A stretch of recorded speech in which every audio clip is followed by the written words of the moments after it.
तो अब क्या कहेंगे? आप तो रमेश बुदेड़ी ने जो है माफी मांग ली है, फिर इतना विवाद क्यों हो रहा है? उनके घर को पे कालिक पोती गई, उनके नाम पे कालिक पोत दी गई। अभी तो कम हुआ। ये तो देश की महिलाओं को हर थाने में जा करके इसके खिलाफ एफआईआर दर्ज करानी चाहिए, क्योंकि अगर महिलाओं ने अभी इसको यहां दबा दिया तो अच्छा है, नहीं तो अब चुनाव की घोषणा हो चुकी है। अब देखना कैसे कैसे बयानात किस किस नेता के आएंगे, और अगर इसको ऐसे ही दबा दोगे, इसका जैसे एक सांप फण उठाता है ना, अगर आप उसका फण कुचल दोगे तो फिर सांप कभी फण नहीं उठाता। तो इसी तरह इसकी आवाज को ऐसा दबा दो कि हर थाने में इसके खिलाफ एफआईआर दर्ज हो जाए। तो विकास की तो बात तो कर रहे थे कि सड़क बना देंगे। अच्छा, तो सड़क किसी के गालों से, महिलाओं के गालों से उसकी तुलना करोगे? कि आप बनी हैं, आप पत्रकार हैं, क्या इस तरह की सुविधाएं हो सकती हैं? आप उम्मीद कर सकते हो भारत के अंदर? नहीं, उन्होंने ये तो बोला कि चिकने रोड बनेंगे। नहीं, चिकने बोलो, हाँ। किसी की महिला के लिए बोलो। इनके माँ या बहन नहीं है, बेटी नहीं है, बुआ नहीं है, कौन नहीं है इनके परिवार में? माफी तो मांग लिया यार, माफी मांग लो। मैं तुम्हें गाली देता रहूं और फिर बाद में माफी मांग लूं? तुम्हें जो गाली दी गई है, वो जो तुम्हारा अपमान किया गया, वो पूरा हो जाएगा क्या? इस तरीके से किसी को कहता है कि तुमने बाप बदल लिया, किसी को इस गालों के बराबर सड़क बनाना चाहते हो। सड़क देखनी है तो जा, गुजरात में आज ही वडोदरा की एक रील आई है, कितने गड्ढे हैं वहां, घुटनों घुटनों। बताओ वो किसके गालों जैसी हैं या किसके शरीर जैसी हैं? शब्द बोलना है। अगर हमें कोई काम अच्छा करना है, आप दिखाओ कि हमें शिक्षा में काम अच्छा करना है, तो अच्छा है कि तूने 4 स्कूल बनाए थे, मैं 6 स्कूल बनाऊंगा। तूने 2 अस्पताल बनाए, मैं 4 अस्पताल बनाऊंगा। तुमने सड़क बनाई है, तुम्हारी 5 साल चलती है, मैं ऐसी सड़क बनाऊंगा कि 10 साल चलेंगी। ये कंपटीशन करो ना आप नेता हो, तो जनता तुम्हें जो है वोट देगी, जनता तुम पे विश्वास करेगी। लेकिन पूरे चुनाव के अंदर अगर आपको कोई भी मुद्दा जनता से जुड़ा हुआ मिल जाए तो मुझे बता देना। तो कांग्रेस कार्य मानसिक रूप से बीमार है। देखिए, मानसिक रूप से कौन बीमार है कौन नहीं है, ये तो एक शब्दों का जाल है। मानसिक रूप से बीमार नहीं है ये जानबूझ के जिस पाठशाला से पढ़ के आया है, उस पाठशाला की ये पढ़ाई है। कौन से पाठशाला पढ़ेंगे? आरएसएस और बीजेपी, यही तो 2 पाठशाला में वो रहा है। उसी पाठशाला की ये पढ़ाई है। उसी में लोग जो हैं, जितने लोग हैं आरएसएस और बीजेपी के, आप देखो ना, जिसके साथ भी, चाहे आप वहां देखो उत्तराखंड में अंकिता भंडारी, महिला सम्मान की बात करते हैं वो। अरे यार, मैं भी तो महिला सम्मान की बात कर रहा हूं। अंकिता भंडारी उत्तराखंड में, उसके साथ सम्मान किया, अपमान किया, उसके साथ दुराचार करके हत्या की, वो बीजेपी के थे। आपने देखा होगा यहाँ पे हाथरस में, आपने देखा होगा उन्नाव में, आपने देखा होगा बनारस में, आपने देखा होगा गुजरात में, आपने देखा होगा महाराष्ट्र में, आपने देखा होगा मध्य प्रदेश में, राजस्थान में, छत्तीसगढ़ में, झारखंड में, कहाँ का बताऊं, उत्तर प्रदेश में, और कितने जिले गिनाऊं? तो प्रियंका गांधी का अपमान है क्या जो बोला उन्होंने? बात प्रियंका गांधी की नहीं है, बात है देश की आधी आबादी महिलाओं की। महिलाओं का अपमान है। अगर उसको कहना था तो वो अपनी किसी बीजेपी की सांसद के नाम लेता ना, तब पता चलता। तो लालू पे कटाक्ष तो किया कि लालू जी ने कहा था नहीं बना पा, लेकिन मैं बनाऊंगा। अगर मैंने तुम्हें गाली दी है तो क्या सब लोग गाली देंगे? अगर मैं गलत हूं तो तुम भी गलत होगे? बताओ आप। बीजेपी के एक सांसद और उन्होंने कह दिया कि अतिशी के पिता को पाकिस्तान में पैदा होना चाहिए था। देखिए, इन लोगों को सिर्फ पाकिस्तान याद आता है, कभी इनके बाप का भी हिम्मत नहीं कि चीन का नाम ले दे। देश का प्रधानमंत्री कहता था कि हमारी जगह में कोई ना घुसा है ना घुसेगा।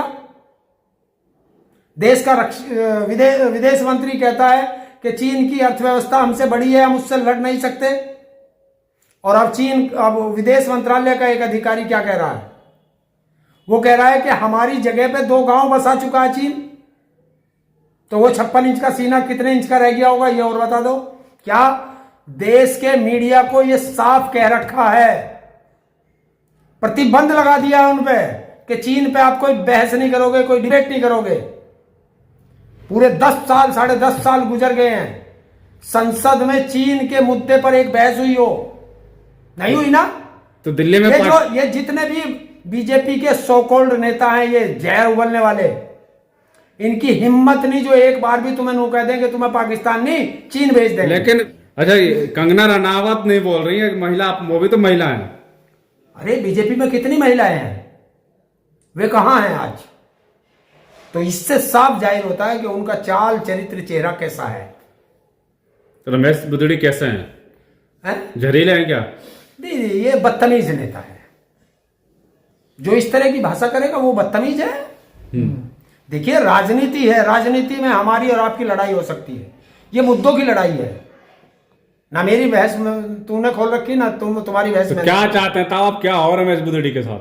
इसके खिलाफ FIR दर्ज होकर के इसको जेल भेजो, पार्टी से बाहर करो, पार्टी से बाहर करो, पार्टी से बाहर करो। तब अगर इसको कर देंगे तो आगे किसी नेता की हिम्मत नहीं जो बोल जाए। और अगर इसको पार्टी से बाहर नहीं किया तो आप देखना इसी चुनाव में और किस किस के जहरीले बोल आते हैं। आतिशी ने तो अपने पापा का नाम बदल दिया, वो बोल रहे हैं। कैसे बदल दोगे?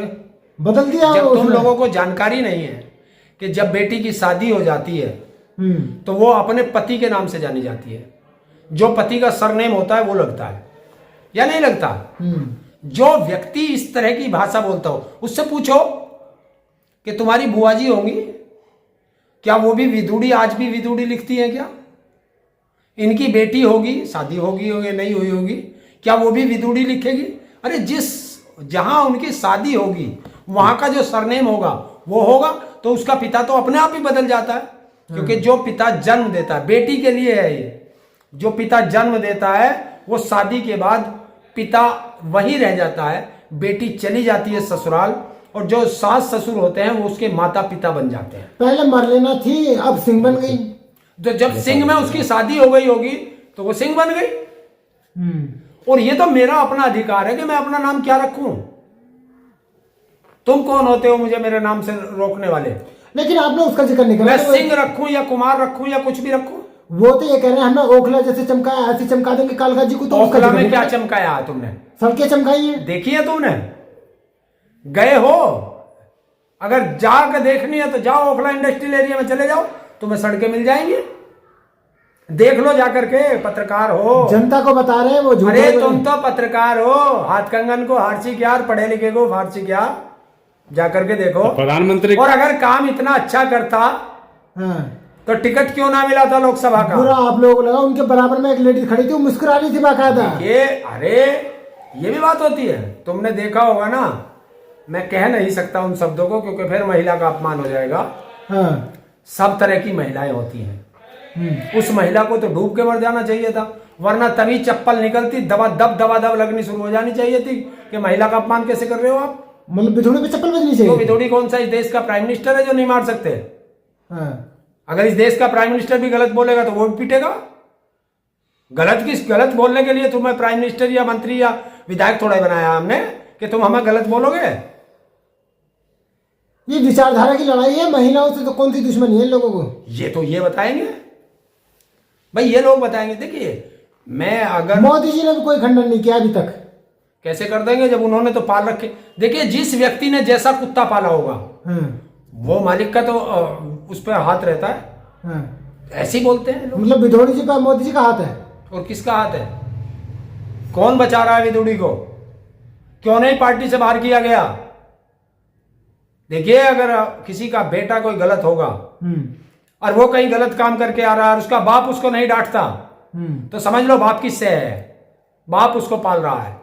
ऐसे ही पार्टियों के अंदर होते हैं, ऐसे ही संगठनों के अंदर होते हैं कि अगर संगठन का कोई व्यक्ति गलत बोलता है तो संगठन के अध्यक्ष की जिम्मेवारी होती है उसे बाहर निकालने की, और अगर वो बाहर नहीं निकालता तो उसका जिम्मेवार संगठन का अधिकारी है। ऐसे ही इसका जिम्मेवार नरेंद्र मोदी, अमित शाह और जेपी नड्डा। कुछ लोग कह रहे हैं कि मुख्यमंत्री पद दे देना चाहिए।